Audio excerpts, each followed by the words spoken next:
ఉన్న ఏడాదిన్నర చిన్నారి కథ సుఖాంతమైంది. రెస్క్యూ సిబ్బంది 20 గంటలు శ్రమించి ఆ పసివాడిని క్షేమంగా బయటకు తీసుకువచ్చారు. విజయపుర జిల్లా ఇండి తాలూకా లచెన్య గ్రామంలో ఈ ఘటన చోటు చేసుకుంది.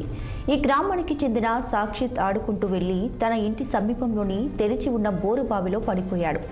బావిలో నుంచి చిన్నారి ఏడుపు శబ్దాలు విన్న స్థానికులు వెంటనే కుటుంబ సభ్యులకు చెప్పారు. సమాచారం అందుకున్న ఎన్డీఆర్ఎఫ్, ఎస్డీఆర్ఎఫ్ సిబ్బంది వెంటనే ఘటనా స్థలానికి చేరుకుని సహాయక చర్యలు చేపట్టారు. బుధవారం సాయంత్రం 6:30 ఈ రెస్క్యూ ఆపరేషన్ మొదలైంది. మొదట బోరు బావిలోకి కెమెరాను పంపగా 16 అడుగుల లోతులో చిన్నారి కాలు కదులుతూ కనిపించింది. వెంటనే పైప్లైన్ సహాయంతో ఆక్సిజన్ను లోపలికి పంపించారు. ఆ తర్వాత బావి చుట్టూ తవ్వారు. దాదాపు 18 గంటల తర్వాత బాలుడు చిక్కుకున్న ప్రాంతానికి రెస్క్యూ సిబ్బంది చేరుకున్నారు.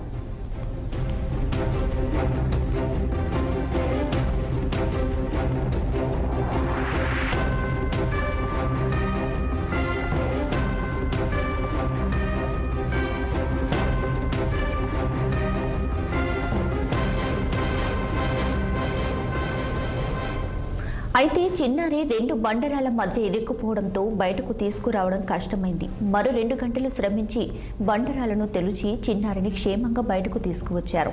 సహాయక చర్యలు కొనసాగుతున్నంతసేపు ఆ పసివాడు ఏడుస్తున్న దృశ్యాలు అక్కడి వారి హృదయాలను కలిచివేశాయి. చిన్నారి మృత్యుంజయుడిగా బయటకు పడడంతో తల్లిదండ్రుల ఆనందానికి అవధులు లేకుండా పోయాయి.